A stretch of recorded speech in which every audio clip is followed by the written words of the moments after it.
Kung mahilig ka magpa-lowered or pataasan yung motor mo, ito yung adjustable side stand ang kailangan mo. Adjustable side stand siya kasi pwede mo siyang paliitin and then pwede mo din siyang pataasan.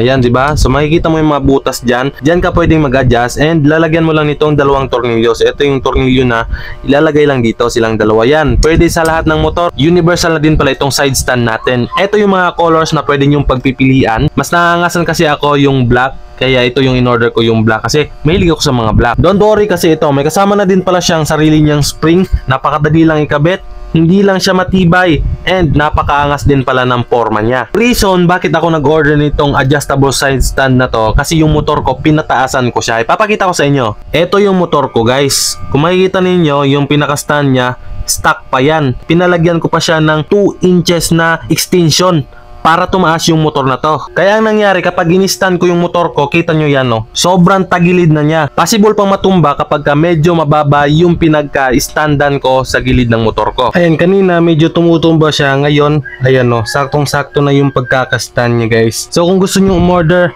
ilalagay ko lang dito sa ibaba ng yellow basket kung saan kayo makaka-order. No, pang hinihintay nyo, check out nyo na to.